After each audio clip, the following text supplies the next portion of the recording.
Hi everyone, welcome back to another episode of Alex Makes Food. Today, let's make some pasta alla puttanesca. The myth has it that the recipe originates from Naples, from a group of people late in the night possibly doing forbidden activities, got hungry and one of the guys decided to make food with whatever he had in his pantry. And this is where the recipe apparently started. So let's get right into it and cook pasta alla puttanesca.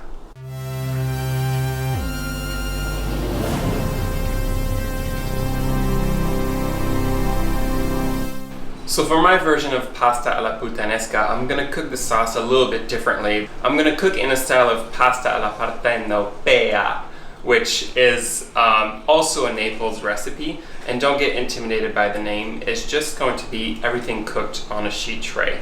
So for building the sauce, all we're gonna need is a sheet tray that I'm gonna line with silk pad. If you don't have that, it's just a fancy version of a parchment or foil. And I'll start off with some tomatoes. I got whole tomatoes here that I gently crushed, but if you don't have any whole tomatoes, already crushed tomatoes are totally fine. We'll spread those on here. Not too far apart because they're just gonna end up burning. Also, when you strain the tomatoes, I'm getting rid of the liquid today, but I wanna strain them, but not necessarily too thoroughly. I still want a little bit of leak around the tomatoes. Next off, I'm gonna do some dry oregano. I got some anchovy fillet that I'll just drape on top. Depending on how much you like anchovies, probably a couple per person. Here with this one whole can of tomato, I'm probably making enough sauce for 2 people. I got some nice castelvetrano olive. I roughly chopped those castelvetrano olives. Then I'm also just gonna put all over the top. Some Maldon salt. I got some nice olive oil that was sent to me by Partana. It's a Sicilian olive oil company. Very generous oil all over the top. So now that I have this set up on my tray, I got my oven preheated at 375, and I'm gonna put it in for about 20 to 30 minutes. The only thing I want to happen now is to caramelize the sugars and concentrate the flavors. I don't want anything to get too cooked off, and that's why we're doing it at a lower temperature. Okay, so now that the sauce is in the oven slowly cooking, I got about a gallon of water ready to a boil. For seasoning pasta, I like to go a little heavy. I like to typically, for a gallon of water, I'm gonna do 3 full tablespoons of salt in there. For pasta alla puttanesca, typically it's made with spaghetti, and if you're some purist Italian chef, this is just gonna piss you off, but all I have is this pasta. And for portioning, I think one person with a normal appetite can do like a heaping cup. So this is about enough for one person. Sauce is about 10 minutes away from being ready. I'll just drop the pasta in the boiling water. Give it a good stir. So the tomatoes in the oven ended up taking about 35 minutes, but also my oven is pretty shitty. And they are done now. And they got a really nice, gentle caramelization that happened all around, and they're ready to go. I got my pasta is about ready to strain. Put it back in that pot. This is gonna go all in here. Make sure you get all the good bits and all the olive oil. You can put that back to a high heat. I'm not saving any pasta water because at this point I have already managed to put in probably as much salt as I would like it to, and if not, then I really want to precisely control the salt because that's me.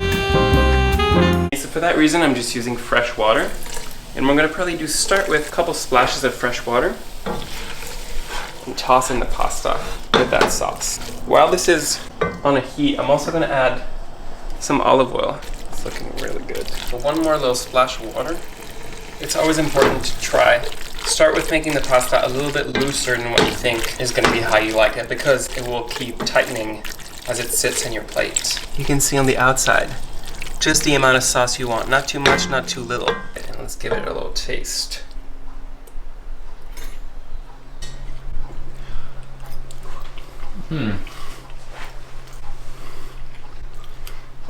It doesn't need anything. Maybe a little bit more oil, but the seasoning is really good.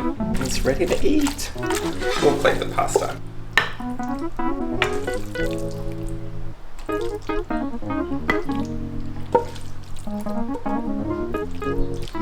we'll finish it with some oregano.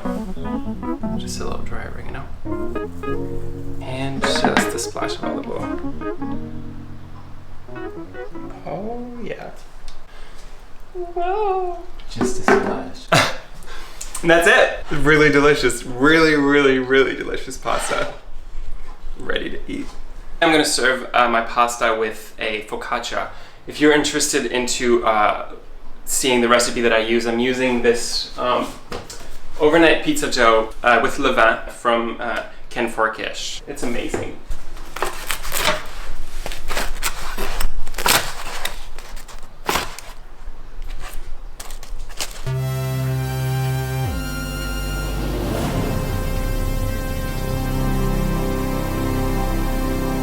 So this turned out really delicious, and I'm really excited for you to try it out. Once this stay-at-home order is done, next time you get together with your friend and decide to do some nice illicit activities, you know, you could be the one whipping up this pasta if you have tomato, anchovies, and olives in your fridge.